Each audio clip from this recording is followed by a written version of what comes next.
Ano ba ang meron sa co-op? 48 years ang aming co-op. So, 45 years ako o 46 na being a member. Kaya nga hindi ko no-notice na 18 years na pala ako eh.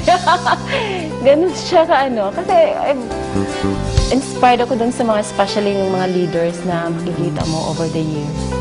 I remember the time yung dekada 70 na we go barrio to barrio, chapel to chapel, or office to office. We're not receiving anything. At that time, I was actually a manager of a bank. And one fellow manager sinasabi sa akin, ano nakukuha mo dyan? Sabi ko, ano ba yung meron sa co-op? Bakit maraming volunteers? As in volunteers, walang tinatanggap. Hindi naman lahat mayayaman eh. Mga simple lang din ang buhay ng iba. Pero gabi-gabi nandito, nag-uusap sila. Pinag-iisipan nila kung paano lalaki yung co-op. Ano nga ba talaga ang meron sa co-op?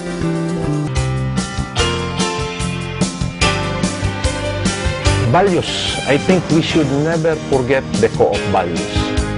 Karoon ng common bond of interest, yung spirit of cooperativism. Kasi ito ang konsepto natin, pagtulong-tulong sa bawat isa. Mahalin nyo yung values ng kooperatiba. Huwag kayong humiwalay doon. Kami, hanggang sa ngayon, na halos ay nagli-50 taon na, ay panay serbisyo pa rin ang nakatanim sa amin, higit sa pera. Tao muna.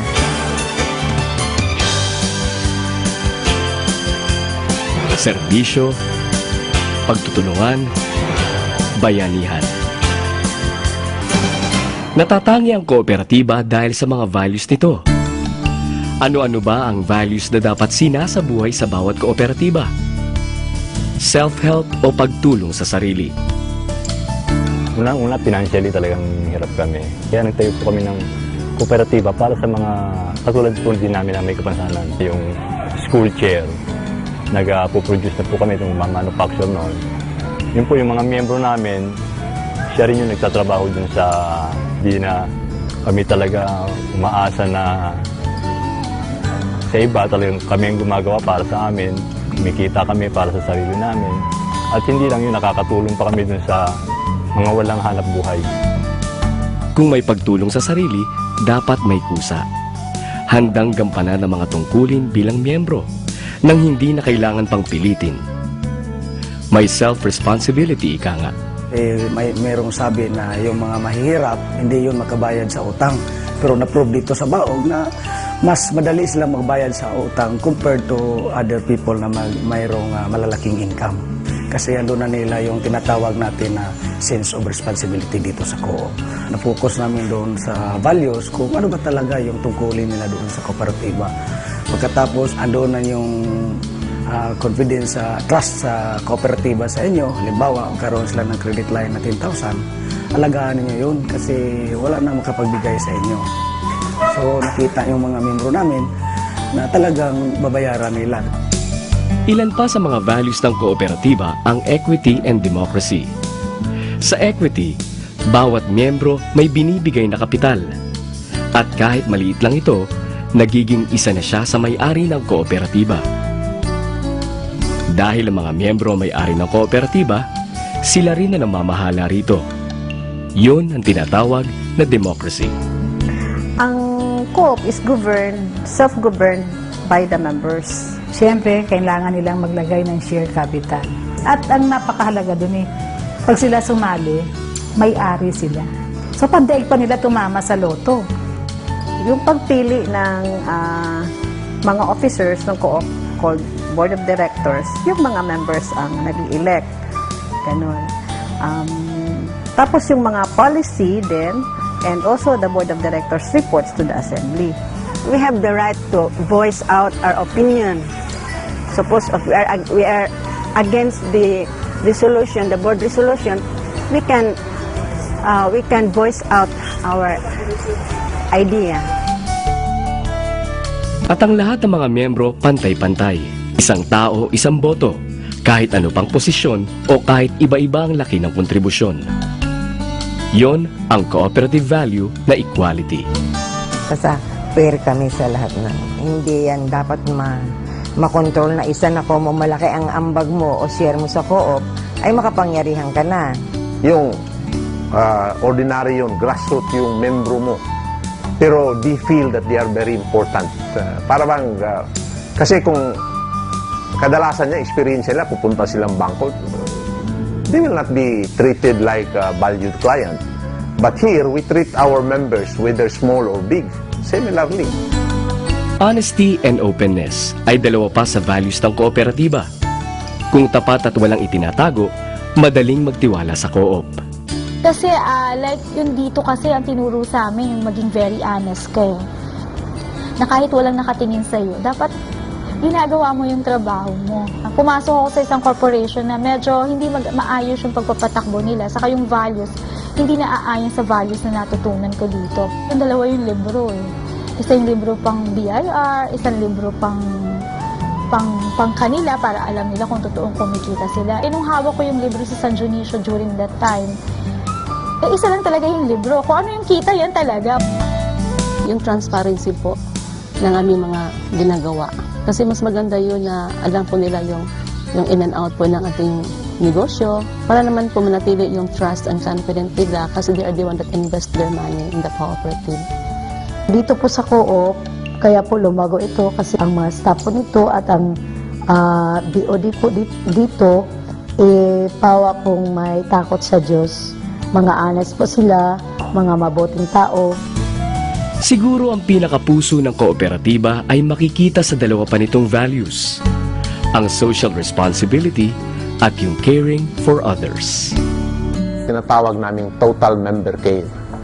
Ang number one foremost doon talaga is we try to provide quality service to our members.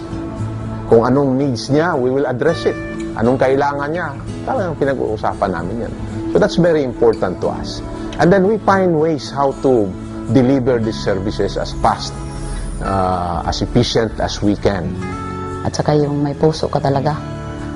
At saka wala kang personal interest. Kung you are contented about you have or live by your means, wala kang problema. Dahil makapag-isip ka para sa kapakanan ng iba. Hindi lang mga miyembro ang tinutulungan ng kooperatiba.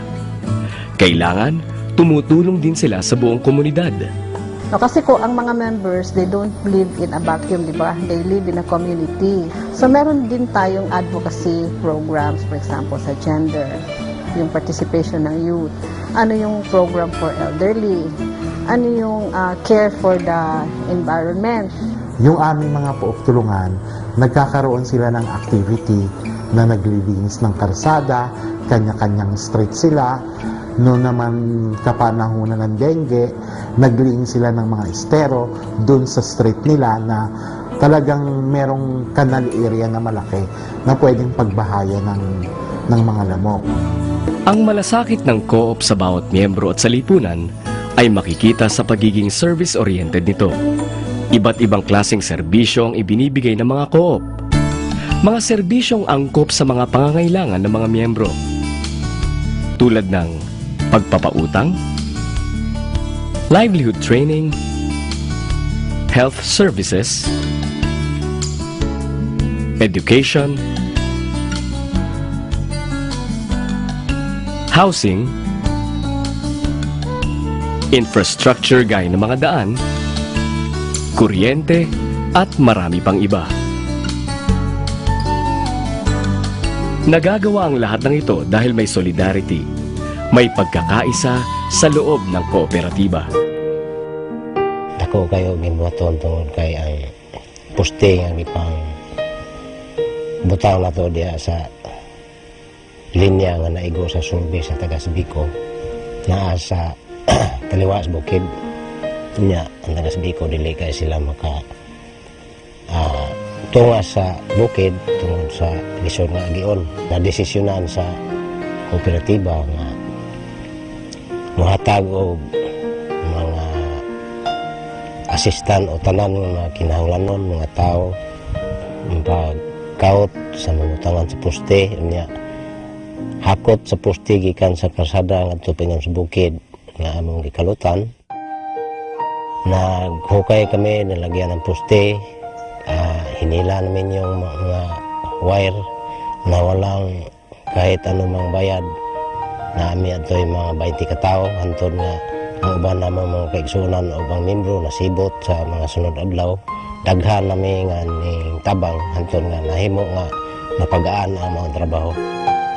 Sa pagtutulungan na yon, ang isang napakahirap na barangay na malayo sa syudad ay unti-unting umunlad. Dahil sa kooperatiba, ang Lamak ay nagkaroon ng simbahan, health services, livelihood, resort na nagsisilbing training center, at isang farm-to-market road sa gitna ng bundok. Your prayer na magkaroon po sila ng road. Part of the dividend and patronage refund na sana matatanggap po ng member, the voluntary o donated it para po i-subsidize po yung fuel. The spirit of voluntarism, galing po yun sa kanilang pong paniwala na ito po yung gusto ng Lord. No, kano yung talent at skills na bigay sa iyo ng Lord, limited resources, then ipon-ipunin po natin yun. Then we can do miracle in the countryside. Mga taong tapat sa paglilingkod. Mga taong nagmamalasakit sa kapwa at sa lipunan. Mga taong nagkakaisa at nagtutulungan para sa kapakanan ng lahat. Pananaw ko talaga yung kung anong makukuha ko, pero naiba po yung takbo na kinakailangan pala na isipin mo kung paano ka makatutulong sa iyong kapwa. Cooperation ng mga tao na may isang pananaw, isang adhikain sa buhay.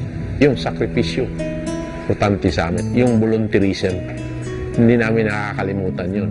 Kailangan talagang transparent. At saka mayroong commitment, honest. Kasi yun ang napakahalaga at nagpapatibay sa amin sa isang samahan. So hindi lang pera ang tinitignan, kundi ang mga tao, ang samahan, ang mga pag-uugali, ang mga values.